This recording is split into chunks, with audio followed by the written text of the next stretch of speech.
You're listening to Civic Media. You can tune into any of our live shows on any radio station across the state with the Civic Media app. Find us in your phone's app store and listen anytime, anywhere.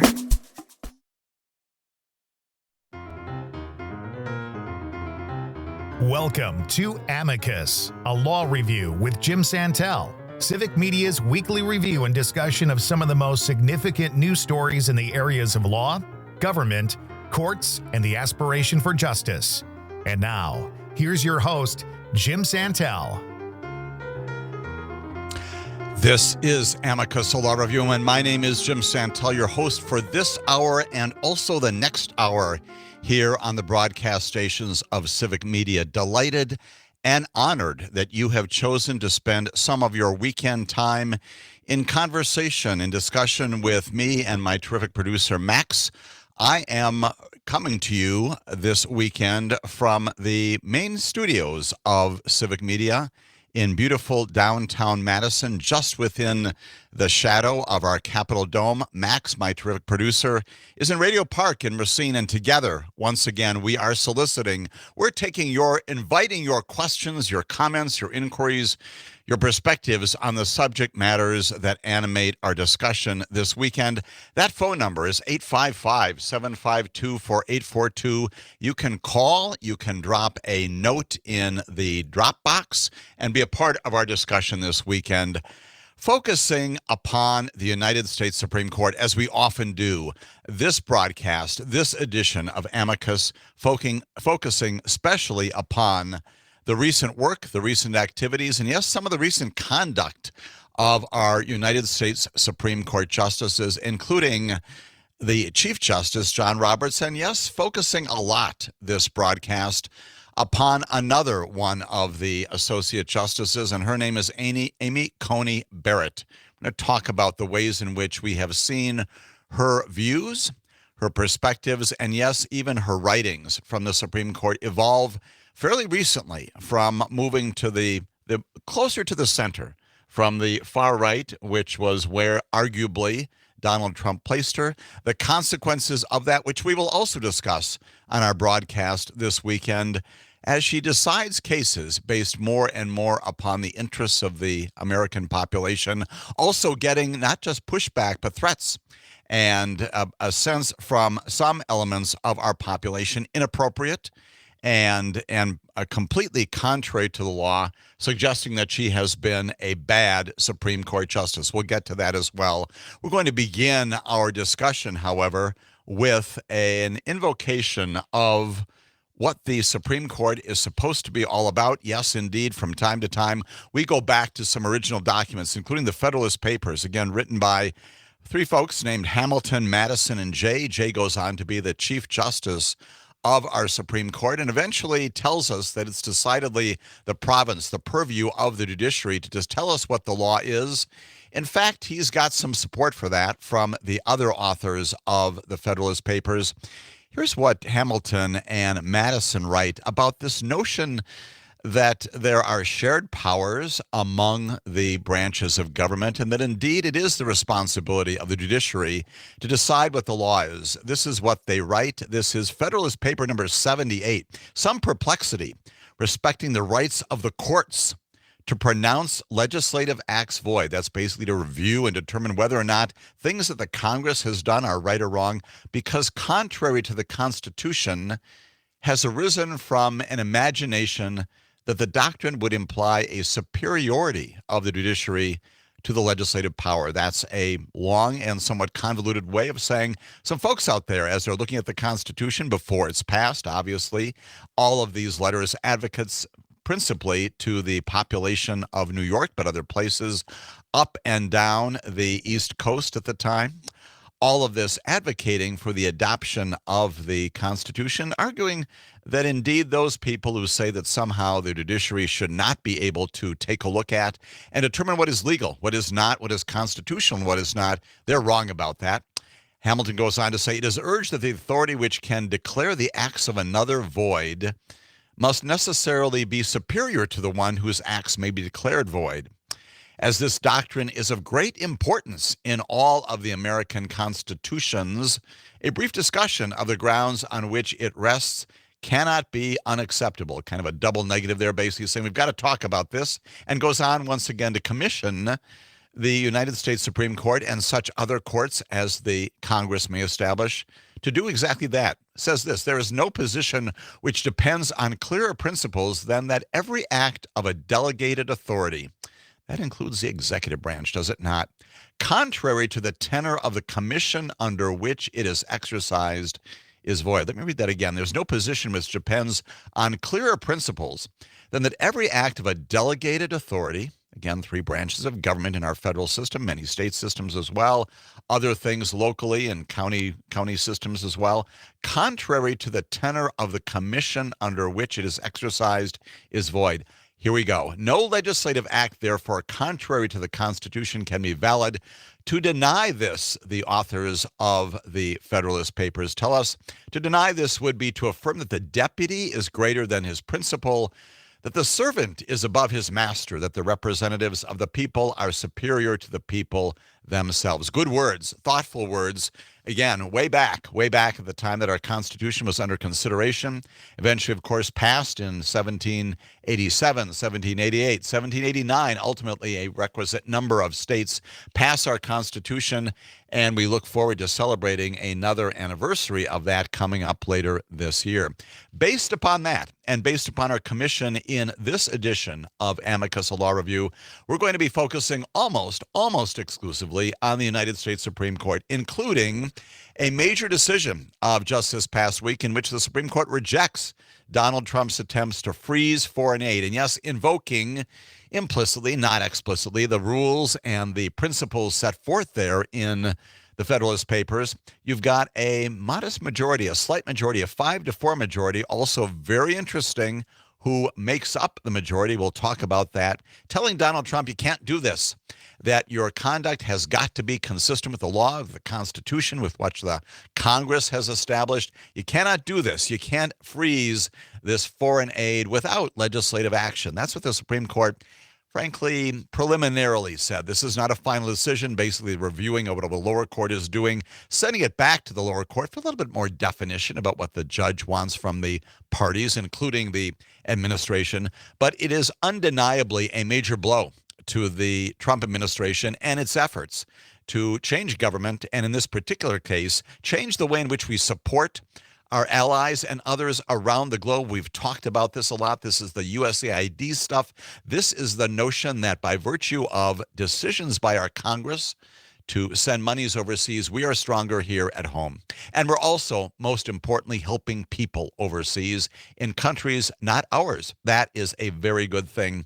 The United States Supreme Court, again, subtly, preliminarily, not finally this past week, saying, Mr. President, you can't do that, or at least there needs to be more proceedings about all this, sending it back and not giving Donald Trump the emergency freeze that he wanted on the lower court decision to freeze him.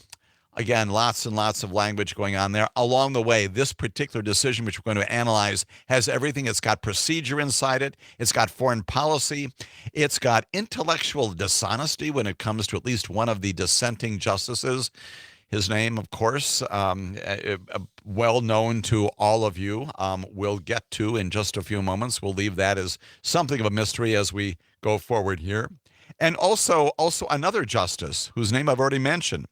And she finding herself in majority, just a modest majority, as she also develops more and more of her own position in the Supreme Court, allying herself more and more with the so-called, again, liberals of the Supreme Court, an appellation, a characterization that I don't necessarily embrace, just because there are many circumstances where those titles, those characterizations do not apply. But this case, a major important case coming out of the Supreme Court, again, not resolving the case ultimately, but determining that Donald Trump is not successful in overturning and stopping the lower court from stopping him. And we'll talk more about that. A couple of other things that the Supreme Court has done recently, one of them just this past week, a major EPA, Environmental Protection Agency decision having to do with the Clean Water Act. We've talked about these things before. Once again, the Supreme Court back and focusing on environmental issues, talking in particular about a case coming out of San Francisco in wastewater management, our clean water. dealing a blow to the EPA and its authority to implement and follow up on the Clean Water Act. We'll talk about that. A 5-4 decision, once again, narrow majority there, but a different majority, a different minority there. We'll talk about why that's important too. And finally, we'll talk about a case of a couple of weeks ago that did not get a lot of attention, but this one is unanimous, once again indicating that we've got times when all members of the Supreme Court agree on certain things. Here's a situation where the Supreme Court has said that some Holocaust survivors do not have a cause of action against Hungary for past damage, past harms in the wake of World War II and lost properties. We'll talk more about that. That's a 9-0 decision. Then beyond that, some oral arguments of just this past week. Also important for us to understand, anticipating that the Supreme Court is going to be issuing decisions again on probably about, well, it's already issued 2 or 3 decisions, but about 60 remaining cases coming up in May and June, maybe even in July. 2 of those we're going to focus on, in particular Mexico. Mexico in our courts. And the question is whether or not Mexico can properly sue the manufacturers and some related defendants for the violence that Mexico is seeing in its nation, arguably, allegedly based upon the manufacture of guns here in our nation, brought across the border, causing that great harm, that violence in Mexico. The question is whether or not they can go ahead with that lawsuit, argued in front of the Supreme Court by both Mexico and representatives of the gun manufacturers here. Sort of unclear, a skeptical court about the process going forward there with the Mexico civil lawsuit. We'll talk about that. And then another oral argument also of this past week having to do with nuclear waste. And again, the authority of another agency. This one's the National Regulatory Commission, having to do with nuclear waste and where, in fact, it can go after waste comes out of the nuclear process and the location of that waste in America. Finally, a couple of other opinions that have to do with the authority of the president. Once again, coming out of the Supreme Court and going to district courts, one of them coming out of the Washington, D.C., determining that the NLRB is what it is. The president can't do what he wanted to do there. And also a case involving domestic spending, that case coming out of a judge in Rhode Island. All of that coming up here on Amicus, a law review, all of that based upon our work and our focus on the United States Supreme Court. Stay with us for all of that important discussion.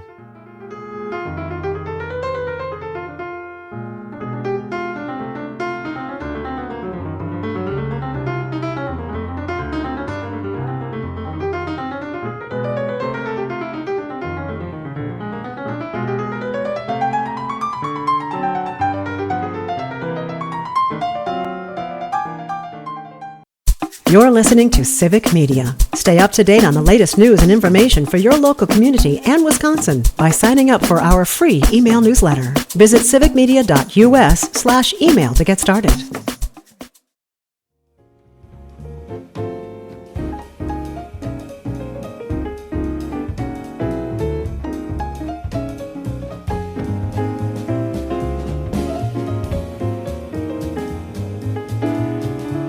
And my producer Max, as we talk in an all Supreme Court Amicus Law Review this weekend. Lots of things going on there in the so-called third branch of government, only because it is the third article of the Constitution. Again, thinking about the powers that it has these days, both implicit and explicit, and the ways in which the Supreme Court justices behave. And that is the predicate, that's the beginning of how we get into all of this on this edition of our broadcast. Many of you, I suspect, watched and maybe even heard separately the words of our president at the State of the Union this past week. Something happened as the State of the Union was finishing up, and it has to do with two Supreme Court justices. Not all of them are there. It used to be that all of them showed up. Now we have routinely a number of absences, but at least two of the justices were there. There were others as well, including Elena Kagan, and among the group there, of course, was the Chief Justice. His name is John Roberts. And Amy Coney Barrett was also there. Some things caught on a hot mic and some things caught on camera. As the President of the United States came off of the podium, walk down to the Supreme Court. They are seated there, the members who were there, right in front of them there in the well of the House of Representatives. And what happens next has gotten an awful lot of attention, and it underscores in its physicality and apparently what the president said to the Chief Justice underscores the problem that we have in America today, and that is this notion that somehow the branches are not separate, and that indeed, at least in the president's view, perhaps the Supreme Court is his Supreme Court, doing what he wants. What happened is, of course, that the president came down and put his hand on the right shoulder of the Chief Justice. Nothing wrong with that. Nothing wrong with greeting the justices. But a hot mic picked up what the president said to John Roberts. He said this. He said, "Thank you again. Thank you again. Won't forget it." Again, as he placed his hand on Roberts' shoulder and his arm there.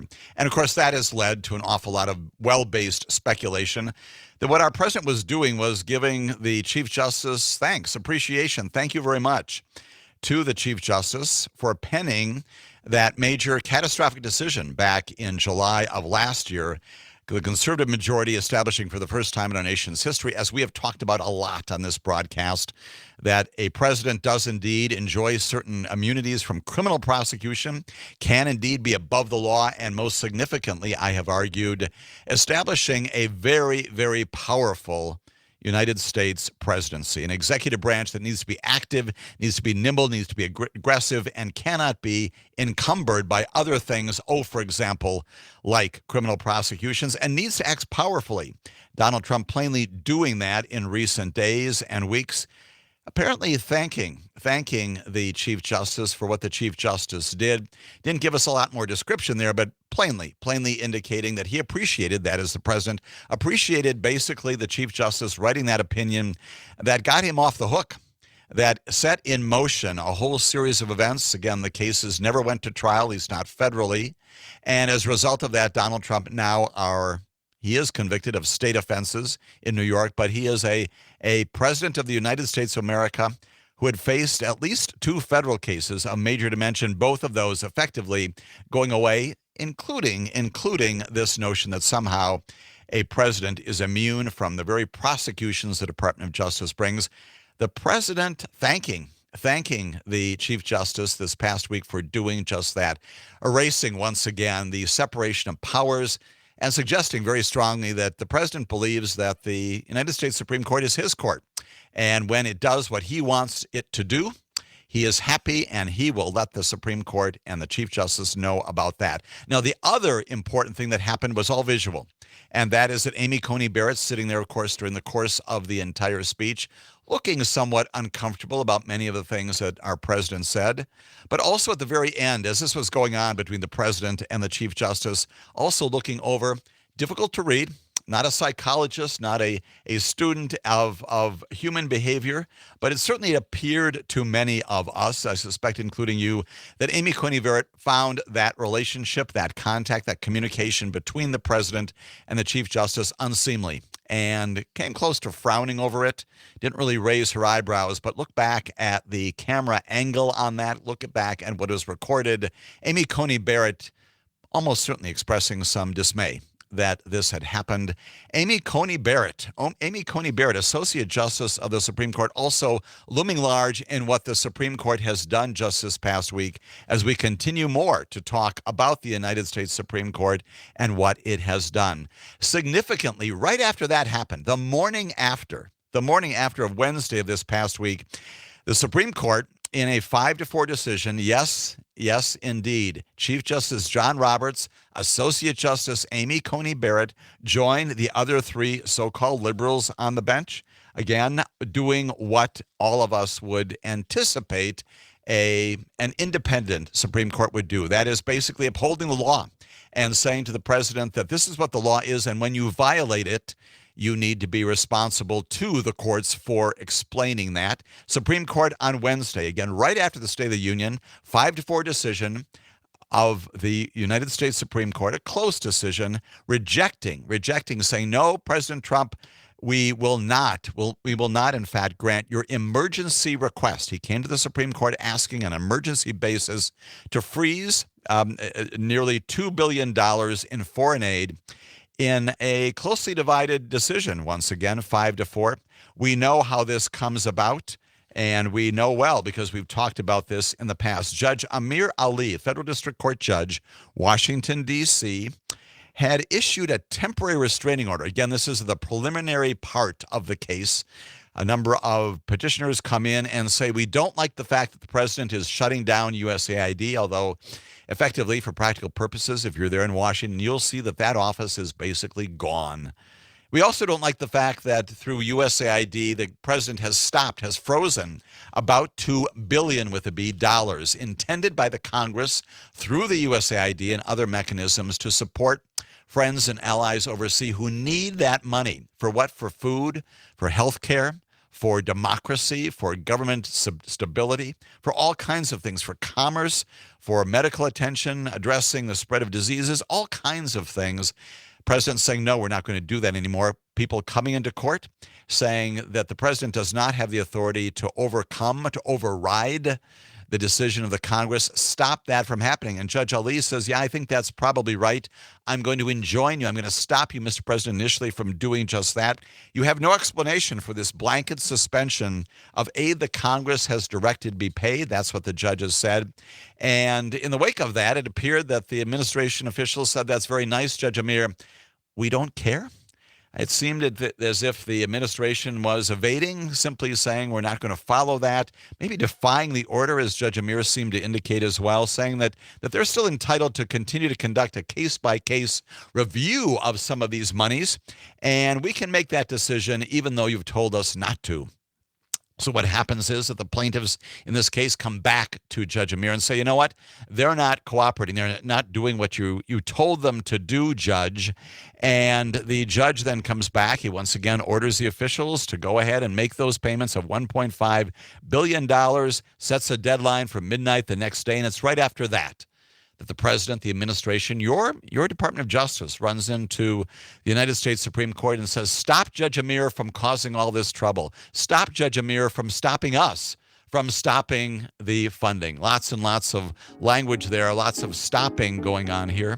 But the reality is that as a result of what the Supreme Court did this past week, Supreme Court chose not to do what the administration wanted. We'll talk more about that as Amicus, a law review, continues.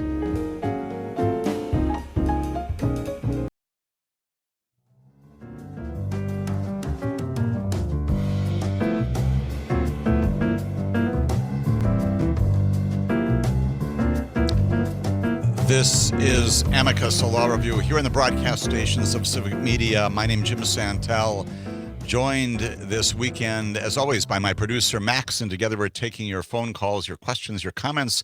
That number, 855-752-4842, talking all about the United States Supreme Court, and almost exclusive focus this weekend on our High Court. Not only talking about the behaviors, the conduct of some of our justices, but also what they did just this past week. This 5-4 decision handing Donald Trump, the President of the United States of America, a blow to his plans to stop foreign aid from going forward. Not the final ruling on this. This is also temporary, sending the whole thing back and saying, well, we're not going to stop the plans of the administration, freezing, that is. You've got sort of, once again, a double negative there. We're not going to upset that right now.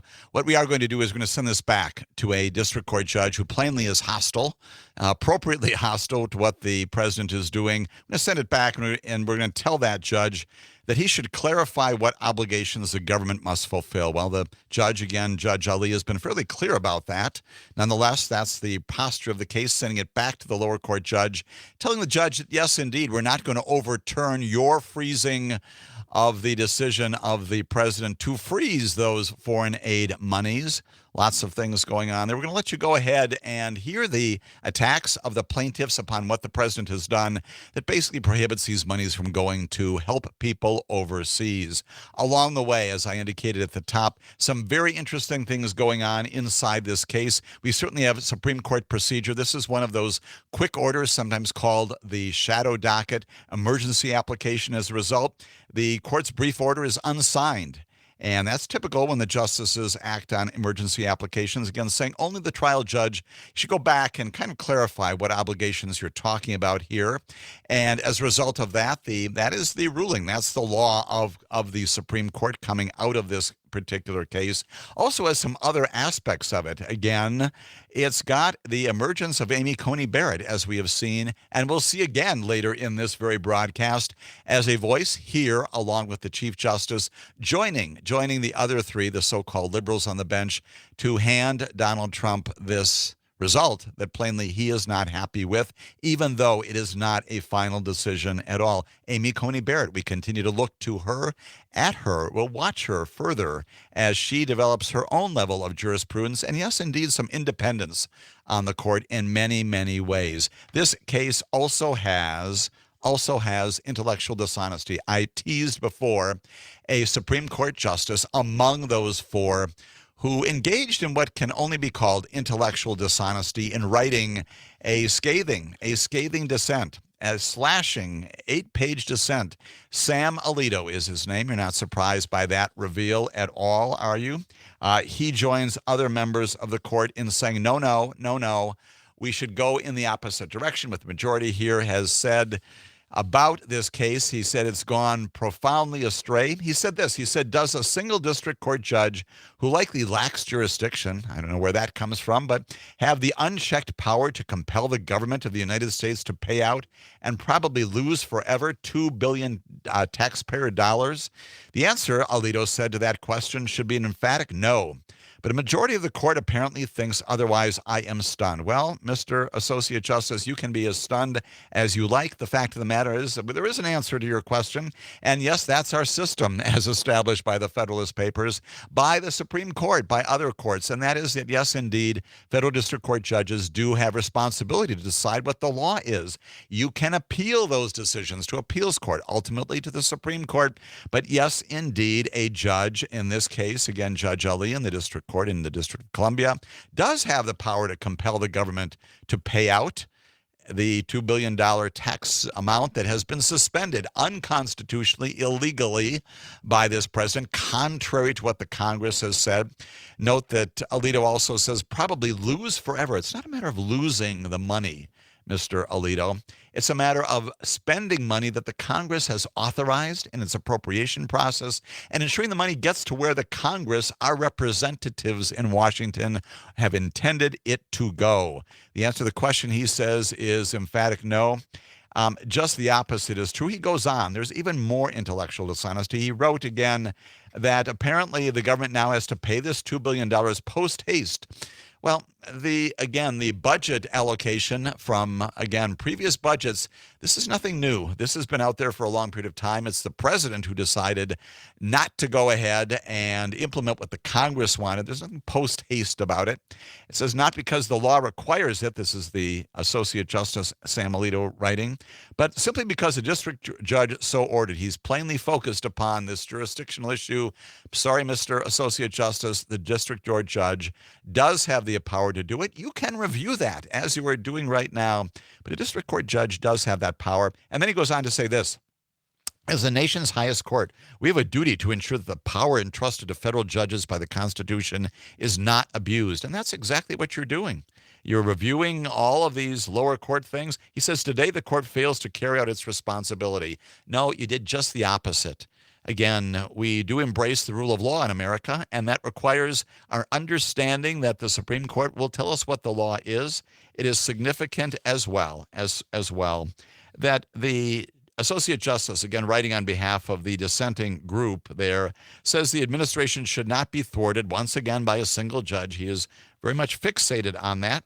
He says today the court makes a most unfortunate misstep that rewards an act of judicial hubris, and imposes a $2 billion penalty on American taxpayers. Let's think about that. Imposes a penalty on American taxpayers. No, Sam Alito, this is an appropriation of the Congress. Only if you believe that every time the Congress passes a budget, passes a tax bill, appropriates monies, that's some way penalty on the American public, No, it's monies that are properly there as a part of the budget.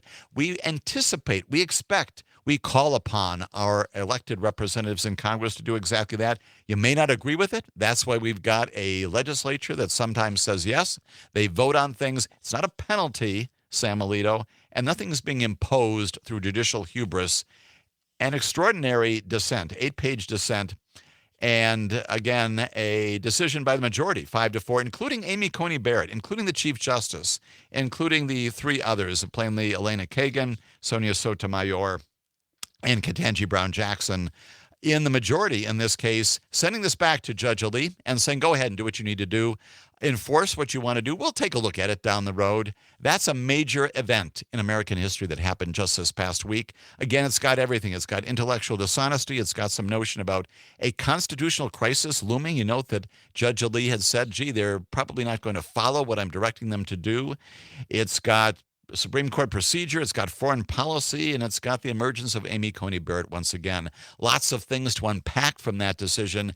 A very major decision coming out of our United States Supreme Court, and more of those plainly down the road. That happened. That happened just this past week. Something else happened this past week in a very different area of jurisprudence, and we have seen that before. We've talked about this before, and that is the Supreme Court's area of exposure and work when it comes to the Environmental Protection Agency, environmental laws, including the Clean Water Act. We've talked about this a lot. Remember that Sackett case from a previous term in which the Supreme Court basically eviscerated the Clean Water Act in some language that prohibited the EPA from enforcing its designated responsibilities, again, given it by the Congress. Sackett was a major blow. We've got another one just this past week, also as a result of decisions by the Supreme Court.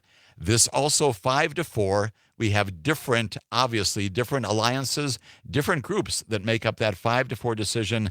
Undeniably a setback for the EPA, and could probably have some major sweeping implications for curtailing water pollution offshore in America. It's a blow, this time to the EPA. Supreme Court siding with San Francisco just this past week in a challenge to water quality regulations issued by the Environmental Protection Agency.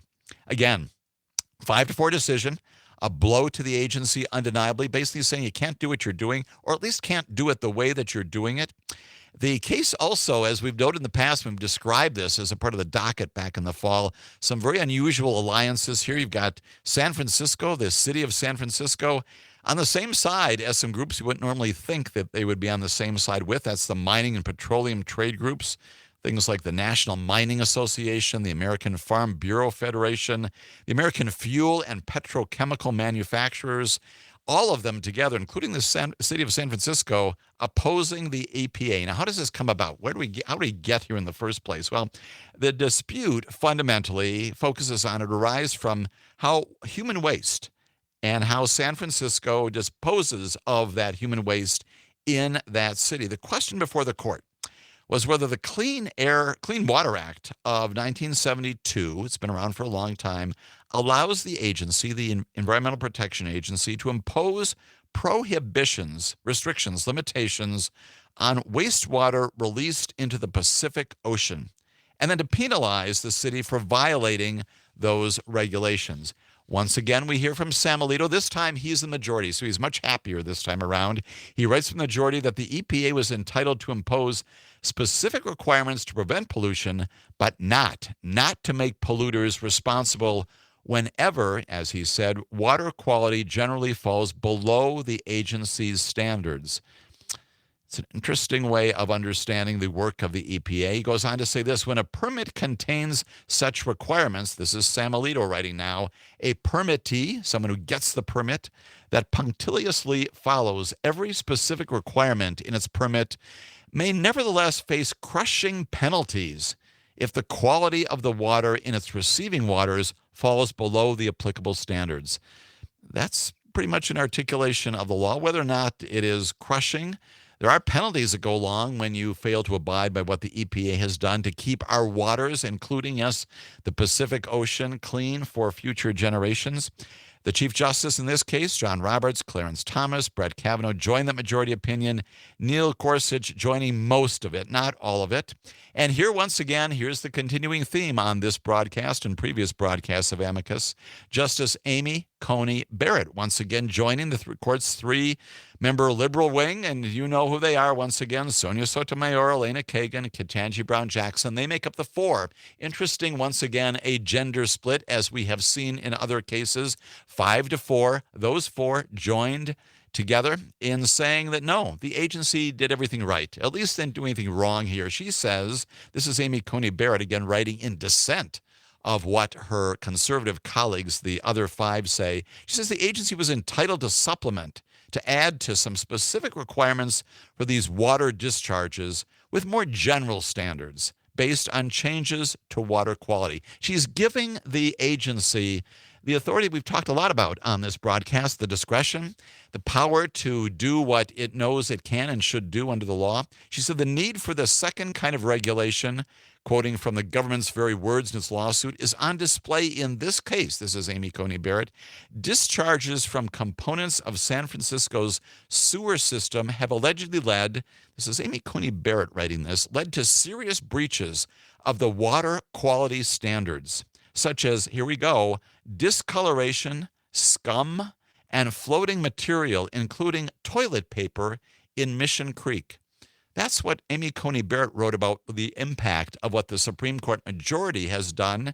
Justice Barrett added that polluters can now file targeted challenges to rules if they believe them to be unfair. If you think this is unfair somehow, you can identify a specific rule enacted by the EPA, but a statutory rewrite, that's an attack upon the conservative majority, was not warranted. That's what the majority is doing here. In the lead up, again, interesting backstory on all this, and lead up to all of this, San Francisco had said, we're really not attacking the EPA. They had pushed back on the notion that they were somewhat challenging the federal government's ability to regulate the environment. And I suppose you'd anticipate that from San Francisco, right? They said instead that they just wanted clarity. We're just not certain what we're supposed to do on this rule for the wastewater permit so that we can comply, that we can ensure that we're in compliance with the Clean Water Act. The lawyer for San Francisco had argued that city officials did not have some clear guidance on how to comply with the Clean Water Act, and therefore had been exposed to the crushing, that's his word as well, along with Alito's word, criminal and civil penalties, even when it otherwise complies with its 300-page permit. A little bit of a shot there, but nonetheless, that's how the case plays out. Coming out of the United States Supreme Court just this past week. More from the Supreme Court coming up as Amicus, a law review, continues.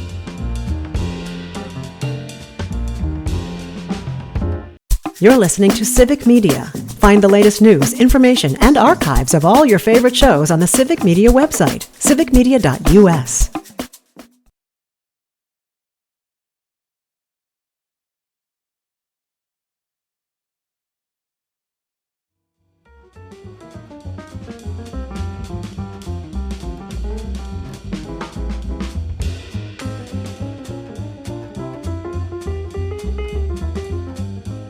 My name is Jim Santelle, and this is once again Amicus, a law review, coming to you this weekend from Madison and the broadcast station here, not too far from the University of Wisconsin, just in the shadow of our Capitol Dome. Max, my terrific producer, coming to you from Racine Together, taking your phone calls, questions, as always, at 855-752-4842, spending virtually all of our broadcast time this weekend talking about the highest court in the land, the United States Supreme Court, some behaviors that may be somewhat concerning when it comes to the president engaging the Chief Justice right after the State of the Union, the reaction by Amy Coney Barrett to that interaction, and then these major decisions coming out of the Supreme Court just this past week, both of them 5-4 decisions, noting the split between the justices, but different kinds of alliances, making up that 5-4, rejecting Donald Trump's attempt to freeze foreign aid, sending that back to a lower court, and then issuing the EPA a ruling that basically clips its wings when it comes to its possibility of enforcing the Clean Water Act out there in San Francisco. Also a 5-4 decision, noting once again the emergence of Amy Coney Barrett in that case.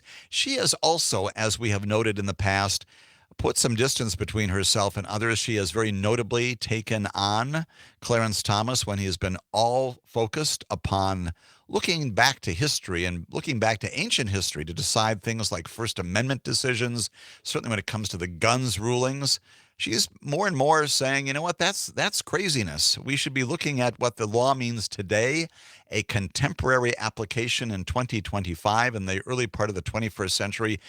The lessons that some of the lessons that may come out of the past are important. We should know those, but they should not be telling us what we should do. Amy Coney Barrett distancing herself on that notion of reliance upon history and tradition as these cases go forward, and also finding herself in the minority when it comes more and more to these environmental cases as well. This is not the first time that she has sided with the three others on the Supreme Court and saying that, yes, indeed, the agency, the EPA, the President of the United States, a case under Joe Biden, should be able to do some of this, should be able to regulate our air as well. And more we see Amy Coney Barrett making her own path. And we see that a lot this past week. Another case, not decided this past week, a couple of weeks ago. However, an important case because for a few reasons. Once again, this is a unanimous decision. This is where Amy Coney Barrett and all the other justices agree unanimously on what should happen here.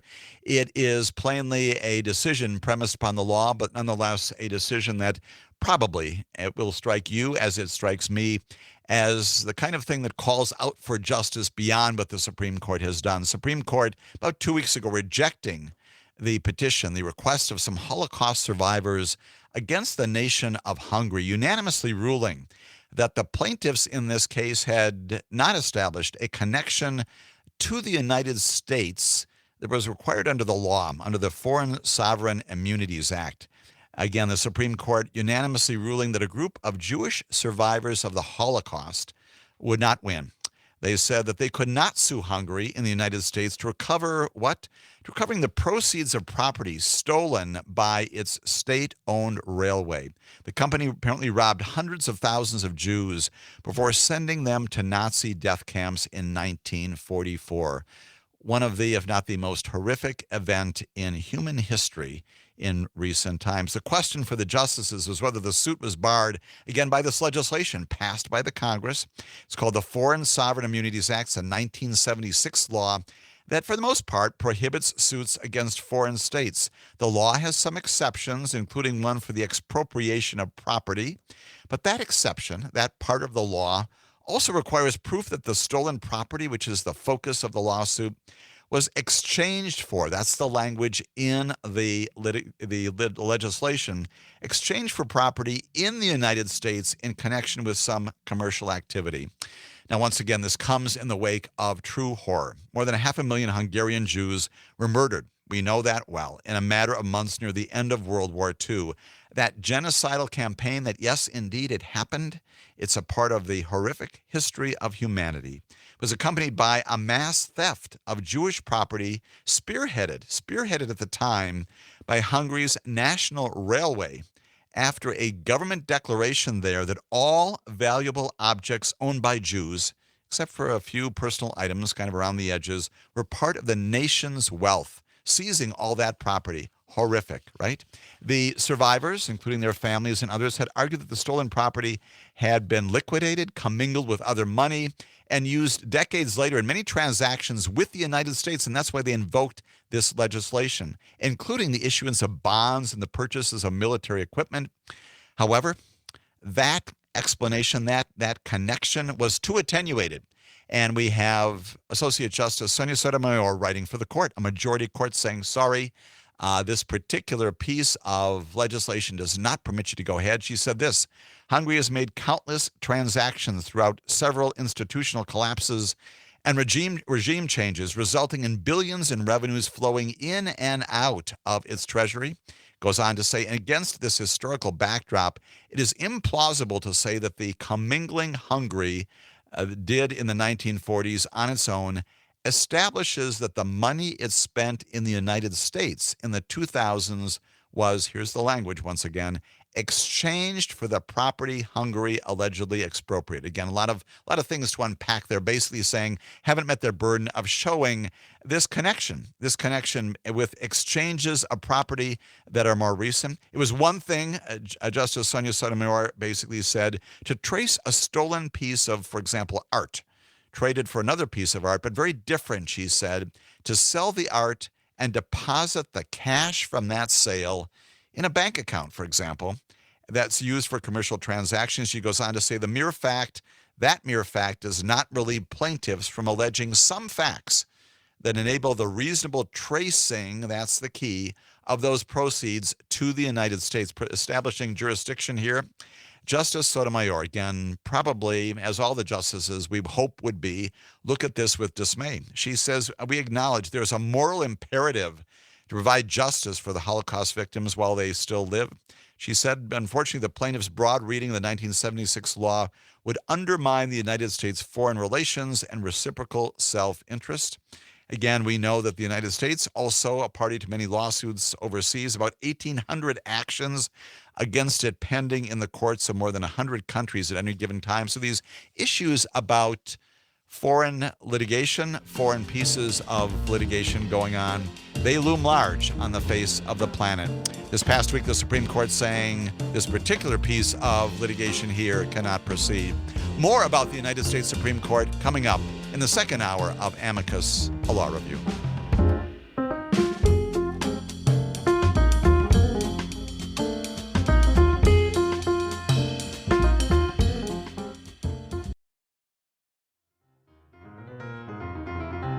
Welcome to Amicus, a law review with Jim Santelle, Civic Media's weekly review and discussion of some of the most significant news stories in the areas of law, government, courts, and the aspiration for justice. And now, here's your host, Jim Santelle. This is Amicus, a law review, and my name is Jim Santelle. I am your host for this, the second hour of our weekend broadcast, devoted entirely this weekend to the United States Supreme Court. Well, maybe a couple of footnotes coming out from other federal courts as our discussion of jurisprudence and the law and the rule of law continues here on Amicus, a law review. As always, encouraging your comments, questions for Max and me, my producer, Max, there in Racine. I am coming to you from Madison, Wisconsin. The phone number through which you can be a part of our discussion is 855-752-4842. Talking again all about the Supreme Court, a number of major decisions it has rendered just in recent days. One of them having to do with the incapacity of some Holocaust survivors to seek remedies against the Hungarian government in American courts. Another one clipping the wings of the EPA when it comes to wastewater and the Clean Water Act. And this third, not final decision, but nonetheless major constitutional decision deciding that Donald Trump should not get his way. And indeed that a lower court that is stopping him from freezing these overseas foreign aid packages. The judge continued to do that. He has to provide a little bit more detail for the parties, but refusing to enter into the kind of agreement with Donald Trump that Donald Trump would like. All of that happening by the United States Supreme Court, in the United States Supreme Court, just in recent days. Also, an awful lot of oral arguments going on, including just this past week, 4 oral arguments altogether. We've got a couple of them on Monday and Tuesday having to do with, again, the interpretations of law.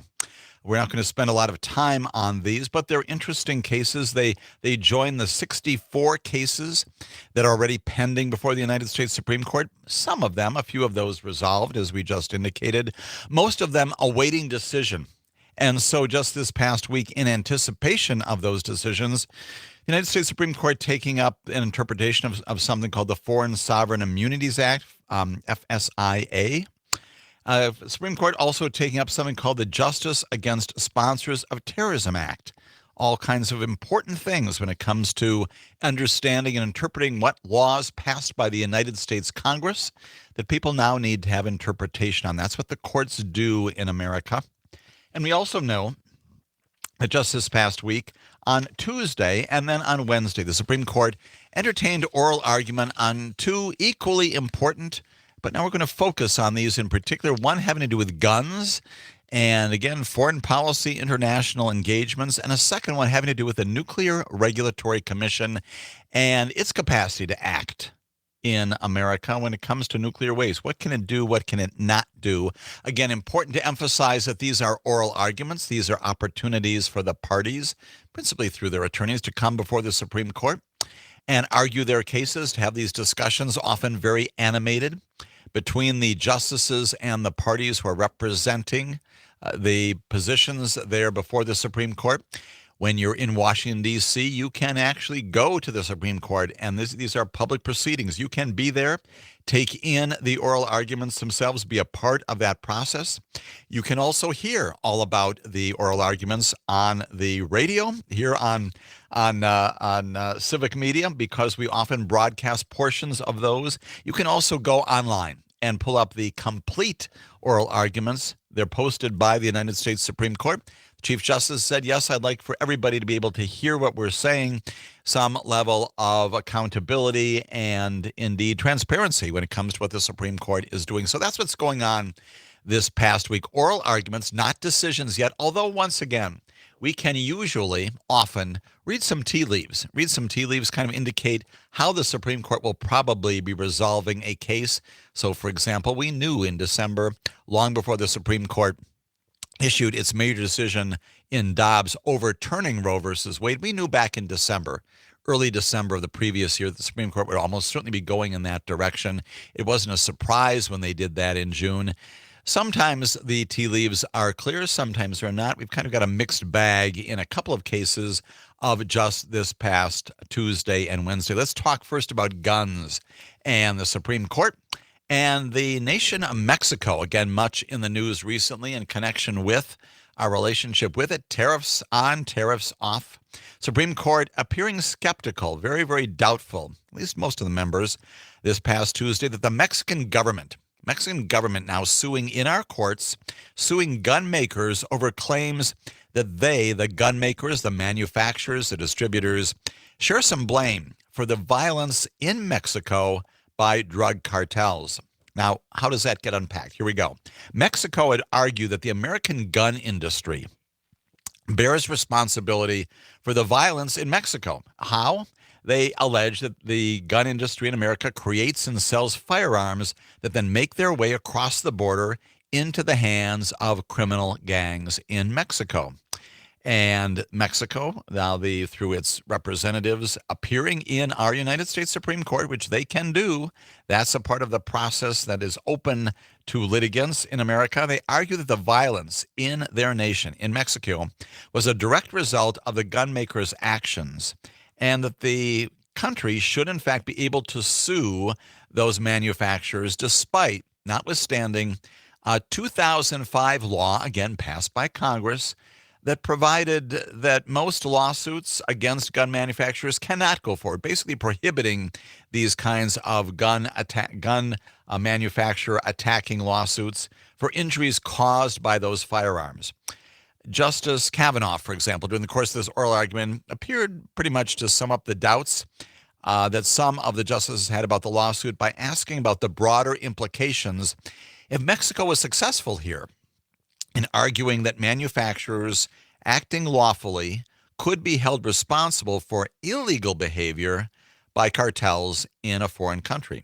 The Justice Kavanaugh said an outcome that worried him because it could have destructive effects on the American economy. That's what he said in the course of this oral argument. Went on to say lots of sellers and manufacturers of ordinary products know that they're going to be misused by some subset of people. This is Kavanaugh talking now. He cites car makers and pharmaceutical companies. The lawsuit then is argued further. The case, again, filed in 2021, has allowed the Mexican government an avenue for a counter-argument. And that is that the U.S. gun makers share in this blame, this is their advocacy here, for violence by these drug cartels because their guns make their ways as we indicated, as it's set forth in their complaint, to the Mexican crime scenes. Mexico is asking for some $10 billion in damages for the movement of those guns across the border from America into Mexico. A trial court judge, based upon the start of this lawsuit, had dismissed Mexico's case against 6 defendants on some other grounds. And so the only parties in front of the Supreme Court were Smith & Wesson, a gun manufacturer, plainly, and Interstate Arms was a wholesaler of these guns. Access to guns, according to the representatives in the Supreme Court, tightly controlled in Mexico. They said it's nearly impossible for civilians to legally obtain the kinds of military-style weapons favored by the cartels. Now, you see where this is going. They're maintaining that they can only get those, basically, from the United States of America, crossing the border, ending up with the drug cartels. Lawyers from Mexico, citing to the Supreme Court statistics showing the majority of the guns from Mexican crime scenes, 70 to 90%, they said, come from the United States. And so they contend, this is their argument, that gun dealers in the states where we live here, that border Mexico, and that otherwise are the places where these guns are produced, sell twice as many weapons as dealers in other parts of the United States. In other words, those places along the border are twice as likely to have those guns end up in Mexico. There's a lawyer for the gun industry. His name is Noel Francisco. He used to be the Solicitor General under the Trump administration. He's arguing in favor of what the gun industry is saying, pushing back on this claim against them. He's arguing the industry was specifically insulated. The Congress came forward, passed a thing called the Protection of Lawful Commerce in Arms Act. That was way back in 2005, basically saying, after a growing number of lawsuits were being brought to hold the gun industry responsible for these mass shootings that, again, continue to populate our history, our communities, and terrorize us on a regular basis, lawsuits being brought against the manufacturers and producers and distributors of guns. The legislation ultimately prohibits many types of those lawsuits against those manufacturers and sellers. So Francisco, again, representing the gun dealers and manufacturers here, says the law is clear, can't go ahead, cannot do this. He said the Congress's entire purpose was to prohibit lawsuits just like this. He went on to say it was trying to prohibit lawsuits that had been brought by the city of Chicago, the city of Cincinnati, the city of Boston, on theories and seeking relief exactly like this one. However, and this is how Mexico gets into court, the law also carves out an exception for claims to protect the certain aspects of this. Claims can proceed if the plaintiffs can show that their injuries were somehow directly caused by knowing violations of firearms laws. And Mexico has argued that its case falls under that statutory, that legislative exception. During the argument, the lawyer who argued for Mexico said that these manufacturers have designed specific weapons to appeal to Mexican buyers. She talked about a special edition .38 pistol. It's engraved with the face of Mexican revolutionary hero Emiliano Zapata, with a quotation that has been attributed to him historically. He apparently said, "It is better to die standing than to live on your knees." That language appears now upon a .38 pistol engraved on the face of it. She said Mexico is not trying to legislate gun use in the United States. However, she gets some pushback, including from Ketanji Brown Jackson, who questions Mexico's argument here. The Chief Justice, the Associate Justice, says that she read the 2005 law as about Congress protecting its own prerogative. This is Ketanji Brown Jackson, to be the one to regulate this industry. Again, the lawyer for the gun manufacturers, for Mexico rather, is saying, no, we're not trying to do that. We're simply trying to get some compensation for what's going on here.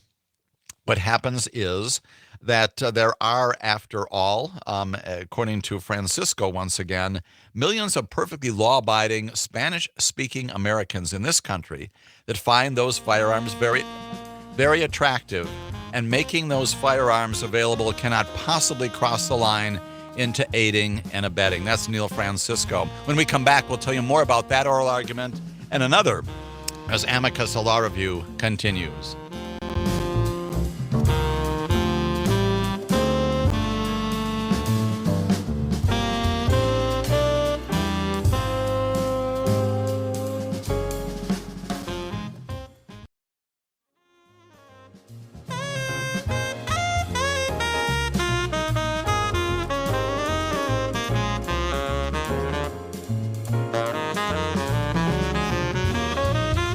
This is Amicus, a law review. My name is Jim Santelle, the host of this broadcast. In these remaining moments and minutes of our second hour here, talking all about the United States Supreme Court. I appreciate very much not only those of you who have called in the past, but also lots of people on our text lines. We're going to get to those as well, making certain that you know that your voice is being heard on this broadcast. In the connection with this oral argument pending before the United States Supreme Court this past week, Mexico trying to attempt to hold gun makers responsible for the violence in its country, prompting some skepticism about the legitimacy of this lawsuit going forward. Among other things, we have Justice Samuel Alito. We're hearing a lot from him in this broadcast, referring to the strained relationship between the two countries in recent days in his questions to a lawyer who's representing Mexico. Justice Alito saying he wanted to raise a question that may be on the minds of ordinary Americans, some of whom believe that Mexico is contributing to illegal conduct in the United States. Sam Alito went on to say if Mexico wants access to U.S. courts to argue the country was being hurt by U.S. companies, this is Alito questioning, would it also agree to suits in which the U.S. states argued Mexico should be held responsible for increased law enforcement costs and welfare benefits? Kind of a back and forth. Justice Alito asking the question this way: would your client be willing to litigate that case in the courts of the United States? And of course, lots of back and forth on that. The attorney said that kind of suit would violate Mexico's sovereign immunity, prompting Justice Alito to say that it appeared that Mexico is arguing for a one-way street if it wanted to sue gun makers when it could not also agree to be held responsible for harm, as Justice Alito described it, caused in the United States. A fair amount of skepticism about the possibility that this lawsuit can proceed. And it appears there may even be some, across the political aisle, if you will, a skepticism about that based upon the strength of this legislation that generally prohibits this kind of litigation, even with this exception. Again, we'll anticipate getting the decision of the United States Supreme Court on this case. On this case, it's Smith & Wesson Brands versus Estados Unidos Mexicanos, sometime probably in May, maybe June of this year. Supreme Court also taking up a fourth case this past week. This one involves the Nuclear Regulatory Commission, and yes, that's right, nuclear waste. The issue is stated legally this way: whether the Atomic Energy Act and the Nuclear Waste Policy Act permit the Nuclear Regulatory Commission to license private entities to temporarily store spent nuclear fuel away from the actual reactor sites where the spent fuel was generated. Now, how does this come about? Well, the United States has grappled, as you probably know, with nuclear waste storage since the 1940s, trying to figure out what to do here. Initially, it was from weapons development, and later from commercial nuclear power. Spent nuclear fuel was originally intended to be reprocessed, and that proved very impractical. Again, all this coming out of this litigation pending in front of the Supreme Court led Congress to pass the Nuclear Waste Policy Act in 1982.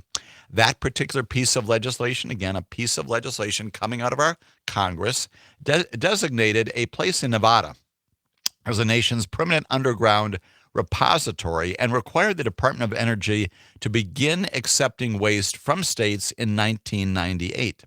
But amid some strong opposition and some delays in implementing that, constructing that place in Nevada, the Obama administration halted work on that mountain location and established a commission that recommended a consent-based approach to siting storage facilities. Following that shift in policy, then, waste control specialists applied to build a nuclear waste storage facility in Texas. They said, we'll take advantage of that change in the policy of the government. And despite opposition from the Texas governor, as we can well imagine, and the legislature itself, and frankly, they passed state legislation prohibiting the storage in their state, the Nuclear Regulatory Commission, again, a federal agency, issued a license in September of 2021. The Court of Appeals for the Fifth Circuit, we know that well, vacated that license, holding that the legislation under which the Nuclear Regulatory Commission was acting authorized the commission to do lots of things, but not this particular thing. And so we get this oral argument. A federal judge again reversed the decision at the lower court level, and basically along the way brings this case then to the Supreme Court. Supreme Court once again seemingly divided over whether Texas and companies that own land in the Permian Basin there in Texas have the right to challenge a federal plan to let as much as 40,000 tons of this highly radioactive waste be temporarily stored at a privately owned off-site facility. That's how practical this issue comes up. The court's so-called liberal wing on Wednesday seemed to agree that the state and the property owners didn't have the ability to sue over what the NRC had done, this permitting, because they weren't an aggrieved party. And so you get, for example, Justice Elena Kagan saying, when I look at this, your only participation in the agency proceeding was to be excluded from it. She said, but then you're saying, well, if I was excluded wrongly, I'm a party. I mean, she said, how could that be? Arguments, again, follow, as I indicated, an awful lot of historical wrangling about this involving nuclear waste and nuclear issues generally. A ruling rejecting the challenge would likely turn on the question, this is what the Supreme Court has in front of us, whether parties denied an opportunity to intervene in the National Regulatory Commission's initial licensing decision, whether they should be allowed to challenge that license now. It has a lot to do with the chronology and the way in which these things go forward. Elena Kagan again said those parties might have a good argument as to why they shouldn't have been allowed to be a party, but it's not to say that you were a party. In fact, you were not. And so you're out of luck by virtue of the timing of this. The conservative wing of the court just this past week seemed to say that they thought the NRC, in denying intervention to parties in the first place, should not get to decide who gets to challenge the decision now. Clarence Thomas speaks up. He says, I do think it's somewhat strange that the NRC gets to choose which parties are able to challenge it later on. And Sam Alito seemed to be concerned once again about the storage site being temporary. Again, we're talking about the nuclear waste there. He asked if it would be considered a permanent site if decades went on and the permit was then renewed. He also wanted to know what incentive there is to do what Congress wanted, which was to establish a permanent facility. Again, as I hinted at earlier on, a federal appeals court had previously ruled against the NRC. This above-ground site in Texas would be the first of its kind, be designed to take waste from commercial reactors around the country until this long-running fight about this permanent storage location, Nevada, can be resolved. The opponents, of course, say that the federal law expressly requires the nation's nuclear waste to be stored in Nevada, where efforts to build that facility have been halted recently. Despite billions of dollars spent on that site, it is currently just a hole in the ground.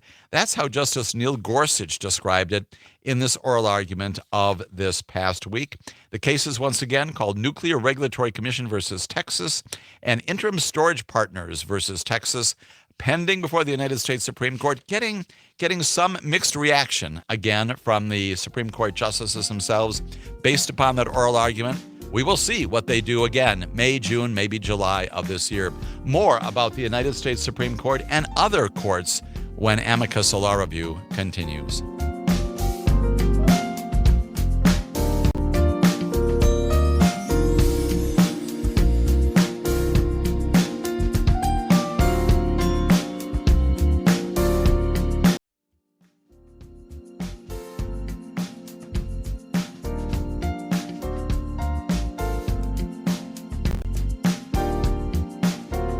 This is Amicus Law Review. My name is Jim Santelle. Thank you for continuing to engage with Max, my producer, and me in some of these major issues having to do with the Supreme Court. Decisions it's making, decisions it's anticipating making. We appreciate especially those of you who are participating by dropping your comments into the drop box. I am going to immodestly read some of those we've got from Brown saying, thanks for the great show, Jim. I'm starting to think Judge Amy, speaking about Amy Coney Barrett, might really be taking her job seriously, Brown says. He also notes as a footnote, he says, also love your tie, very punk rock. That was exactly the look I was going for, Brown. Appreciate the comment very much. Also, Chris from Eau Claire noting, thank you for the amazing information you provide. Look forward to your show every Saturday and your guest appearances appearances throughout the week on Civic Media. Indeed, by way of a bit of a promotion here, I'll indicate to you that in addition to this Saturday and Sunday morning production coming out of Civic Media, Amicus, a law review, also fairly regular appearances on Jane Mantonaire's show and Maggie Dawn's show and Dom Salvia's show, Pat Kreitlow, Up North News, and John and Gordy as well. Delighted to be a part of all of that, mostly because the news does not wait, and the importance of having that news into the ways in which you can understand and appreciate it, important throughout the week. Thank you so much for those very, very nice comments. Also, getting some comments from others that raise some terrific legal issues and rule of law issues. This is Cornell asking, is there any way that Trump can be prosecuted for treason under Article 3, Section 3 for aiding Russia? And again, they're the kind of thing that an awful lot of people are looking at these days. Gerald Ford, as I've often repeated, very notably said in the past that you can impeach based upon whatever you think is an impeachable offense. The Congress talks about high crimes and misdemeanors, but we've seen many, many expansive understandings of what that language means in the Constitution. There certainly is a growing body of support for the notion that when it comes to the president following the law, taking care, that's the take care clause of the Constitution. He is not doing what he is supposed to do under the Constitution, according to the oath that he took in office, specifically when it comes to these situations where federal judges, more and more, including Judge Ali and others around the country, are saying, you're not following what I'm saying. That does lead to a constitutional crisis if a branch of government simply refuses to comply with the others, simply refuses to comply with the basic understandings that establish our system of checks and balances. And so the question, Cornell, more than just rhetorical, needs to be asked. Is this a president who has run afoul of his oath of office in doing these things that are in violation of statutory law, of the Constitution? There are plainly grounds for drafting those articles of impeachment. Whether or not under this particular political situation those articles would pass, highly unlikely. Certainly when it goes to the Senate for a trial, highly unlikely a trial would result in a conviction removal. But the question is the important one, Cornell. Thank you for being a part of our broadcast. And similarly, there's another note here about if there was a similar support for the right to vote as there is for the right to bear arms, we would probably have a far more fair and just society in this country. That's Len from Madison. Could not agree more with you, Len. Important to note that, and significant that we think about these things in comparisons, right? That we think about the ways in which one particular set of legal principles does in fact affect another. We should try for consistency and to ensure that we've got an understanding, not of perfect consistency when it comes to applications of law, but some sense of regularity. The Constitution is something you can rely upon. The language means something. The language of statutes means something. Appreciate all those comments and more here on Amicus, a law review. Before we depart the Supreme Court, one more action that they also took just this past week, also warranting attention here on our broadcast. You know as well that the Supreme Court up to now has accepted for review about 64 different cases, including some of those we've talked about in this broadcast. Supreme Court continues to add a bit to that docket by granting what are called writs of certiorari. That's the writ, that's the order that they grant, basically saying that we'll take that case. If a writ is denied, that means we're not going to take that case. We're not going to review it as well. The Supreme Court has recently said that it's going to enter once again the area of religion in America. First Amendment, Establishment Clause, Free Exercise Clause, said that it will decide whether Oklahoma, the state of Oklahoma, can create the nation's first religious charter school. Plainly a case that could continue a streak of rulings that we have seen recently, in which the Supreme Court has sided in favor of establishment of religion, frankly, by the government, contrary to what our First Amendment says. 2022, many of you may recall, the court said that Maine could not exclude religious schools from an indirect aid program based upon the school's religious use of funds. A couple of years before that, the court said that a Montana scholarship program could not exclude religious schools if the program was open to any private schools. And indeed, in 2017, even before that, the court backed a church's challenge to its exclusion from a Missouri grant program to resurface playgrounds.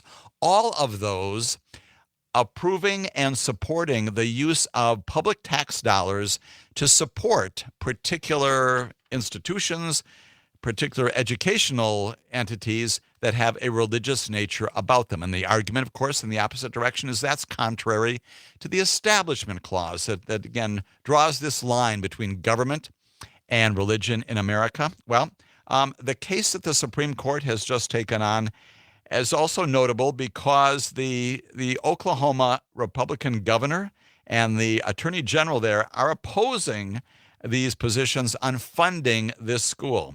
And that is no small thing to note.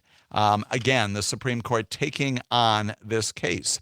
The Archdiocese of Oklahoma City and the Diocese of Tulsa said that they should be able to operate a K through 12 charter school, even though the curriculum would include religious instruction, plainly getting money, but nonetheless including religious instruction.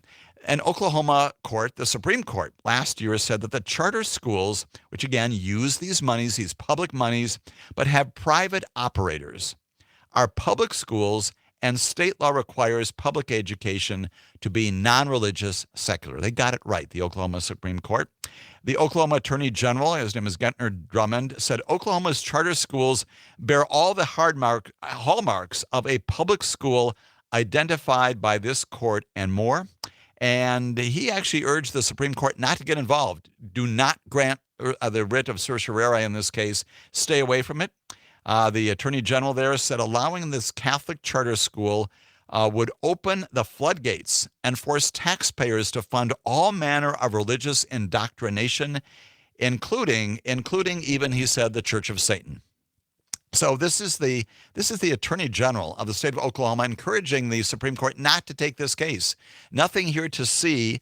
The Establishment Clause prohibits this from happening, should not be sending federal public funds into a charter school that has religion as a part of its commission. Now, plainly, the proposed school, it's the St. Isidore of Seville Catholic Virtual School, was narrowly approved in 2023 by a state governing board in that state. And attorneys, again, seeking some action by the Supreme Court, told the justices that they should step in. Why? And here's the important aspect of all this, because, as they said, religious parents are being penalized for seeking to exercise their religion. Now, why is that language so incredibly important? Well, that's really the new standard that has been articulated by the Supreme Court in that Maine case, the Montana case, the case coming out of Missouri. The Chief Justice, for example, being a leader in this area, saying that we no longer look to simply whether or not there is an inappropriate intrusion of government into religion or vice versa. We no longer look to where the line is drawn, but instead we determine whether or not there is an inappropriate penalization, a penalty, some sort of discrimination, as the Chief Justice has said, against religious entities, including religious schools. And if there is discrimination, you cannot prohibit them from using public funds that may come into their coffers under regular circumstances. Again, this appeal, filed by the Catholic Church, had the backing of multiple conservative, some religious groups, and 8 conservative states also saying, yes, indeed, take this case. And plainly, it's opening the door to a very significant change in the way that we would understand the Establishment Clause, arguably the Free Exercise Clause, but mostly the Establishment Clause in our First Amendment, seeking clarification from the Supreme Court now about how charter schools can operate. Publicly funded schools, charter schools, supposed to be non-religious, supposed to be secular in nature. If they, in fact, take those public funds but continue to provide religious instruction, is that permissible? Is that permissible under the First Amendment to the Constitution? The Supreme Court saying just recently that it will take that case on and tell us sometime again in May or June of this year what the law in this area should be. A very interesting matter coming up on the docket now. Among those 64 cases the Supreme Court is deciding. Supreme Court plainly, unmistakably doing a lot to affect, to change, to provide not just context, but meaning to our lives and livelihoods here in the United States of America. That extends as well, of course, to federal district court judges and also to federal appeals court judges. We know when we talked about Sam Alito early in this program that he's got it just wrong when he says that federal district court judges cannot act unilaterally. Well, they do act unilaterally because they're one person. Now, those decisions by independent and presumably nonpartisan judges, that's the way we should interpret them, can be appealed, and they routinely are appealed to appeals courts. There in our federal system, you get a 3-judge panel typically that will review the decision of a lower court. And sometimes you'll get in what's called an en banc review. That is, all the members of the appellate court may review a lower court decision issued by a singular judge. That can happen. That does happen with some frequency in America.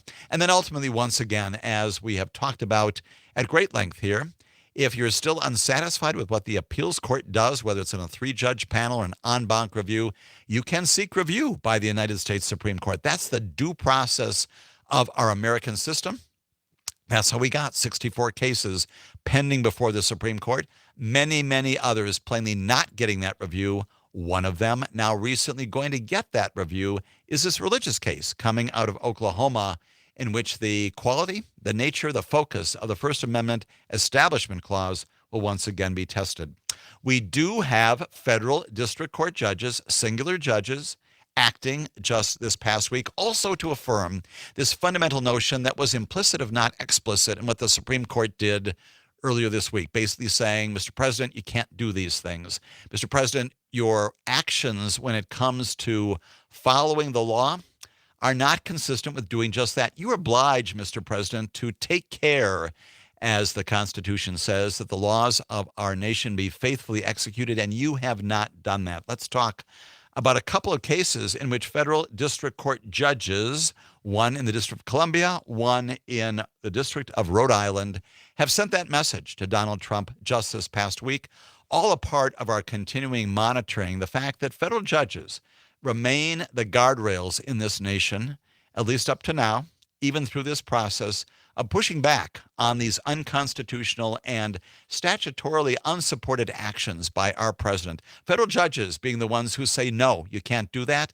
Of course, highly dependent upon an administration that understands that when a federal judge says something, you have to follow it. And that's the rub. And that's when you do, in fact, get the constitutional crisis that we made reference to before. We do have these 2 judges, however, who are articulate and clear, some wonderful language reaffirming what the dissenters in that Trump versus United States case said way back in July of last year, saying that we do not have kings, that the president is not above the other branches of the government. In fact, the laws apply to everyone equally, including the chief executive. What happens in one of these cases? Well, a federal judge just this past week reversed the firing by the Trump administration of a National Labor Relations Board member by President Trump, and saying along the way that American presidents are not kings. When we come back, we'll tell you more about that NLRB case coming out of Washington, D.C., another one coming out of Rhode Island to the same end as Amicus, a law review, continues.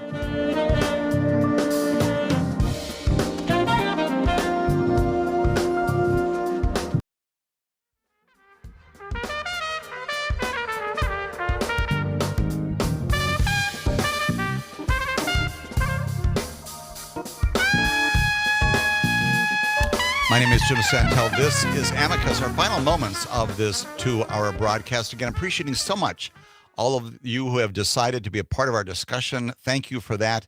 Mark from Prairie du Sac writing, I'd still challenge the court to actually define official acts. He's talking obviously about our previous discussion related to impeachment and other processes in our government. He said that or amend the Constitution to remove impeachment and the take care clause. Hamilton pointed out in Federalist 69, regardless of the cherry picking SCOTUS did to make that their decision, the president still subject to some punishment and disgrace out there.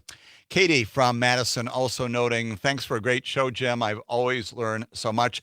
Katie, that's the reason for our show. Amicus a friend to the community, a friend to you. Appreciate so much and value your comments, your contributions to our discussion here on Civic Media, talking about this decision issued just this past week in which a federal district court judge says that the president is not a king. The order reinstating former National Labor Relations Board member Gwen Wilcox came a month after Ms. Wilcox sued to return to the board after Donald Trump had fired her. Here's what the federal district court judge says in response to that in issuing this order, saying, no, Mr. President, you can't fire this person. The judge, her name is Beryl Howell. We've heard from her before in connection with many of the January 6 defendants. Judge Beryl Howell writes this past week, the president does not have the authority to terminate members of the National Labor Relations Board at will, and his attempt to fire plaintiff from her position was a blatant violation of the law. Can't get language clearer than that. Hours after the ruling, after Beryl Howell said just that, of course, Donald Trump has filed, as he can do, a notice of appeal to the U.S. Court of Appeals in the District of Columbia. That can go forward. The decision by Judge Howell, however, is worth reading. And it is significant, once again, that she affirms what we all know, that the Trump's interpretation of the scope of his constitutional power, or more aptly, she says his aspiration for that. She says what Donald Trump wants to do, his interpretation of the Constitution, here were her words, flat wrong. She said an American president is not a king, not even an elected one, and his power to remove federal officers and honest civil servants like plaintiff is not absolute, but may be constrained in appropriate circumstances as are present here. That's the federal district court judge talking. A president who touts an image of himself as a king or a dictator, perhaps as his vision of effective leadership, fundamentally misapprehends the role under Article 2 of the Constitution.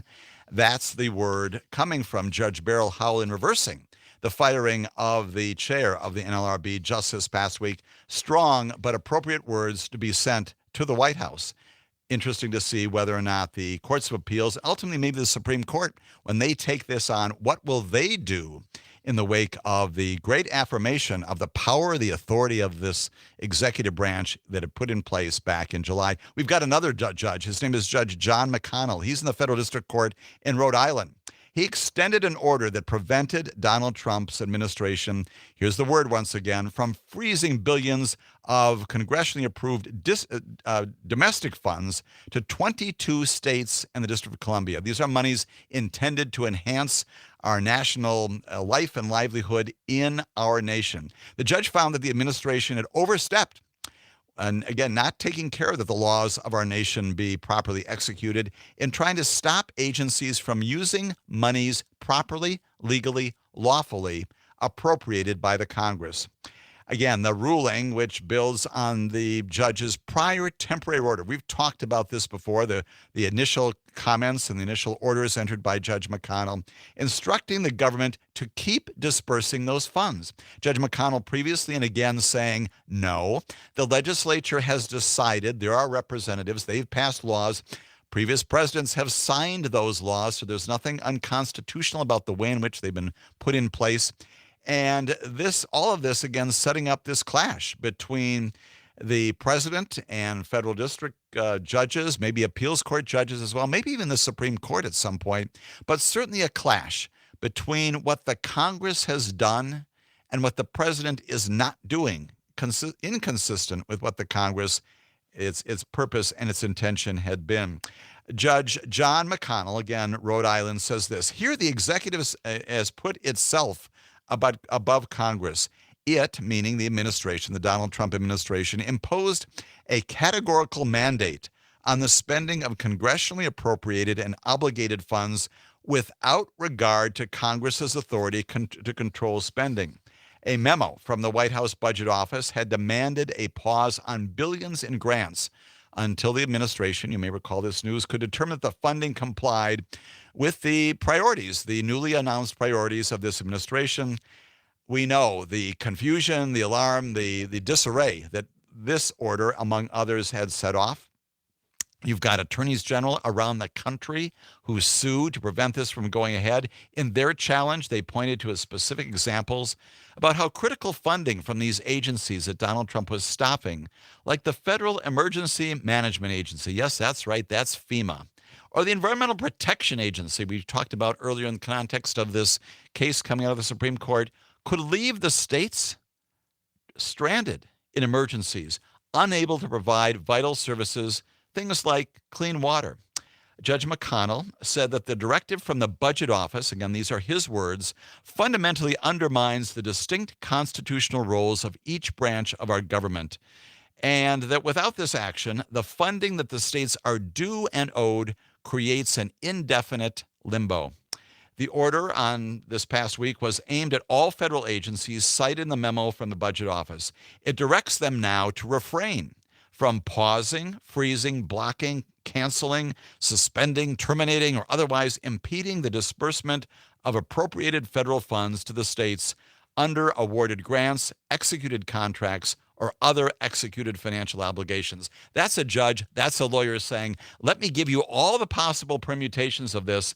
There is no way that you can get out from under my clear direction to restore this funding. Don't try to get around this by indicating that I've not covered something in my very omnibus language. And indeed, Judge McConnell noted, like other judges, that the government still appeared to be defying his earlier temporary order. Now, these judges have decided not to hold the government, not to hold the administration in contempt yet, but this is exactly when, if indeed this continues, then we really will have a constitutional crisis. We often talk about that. We bandy that word about with great liberality, and we'll note that, for example, Watergate was not a constitutional crisis. Why? Because the president there, in the end, abided by it. As we close out, we ask whether or not this president, many years later, will abide by the rule of law, taking care that the laws of our government be faithfully executed. All of this, a continuing question here on Amicus, a Law Review. Thank you for joining me this weekend. Come back again next weekend for more here on Amicus, a Law Review. Have a good weekend, everybody.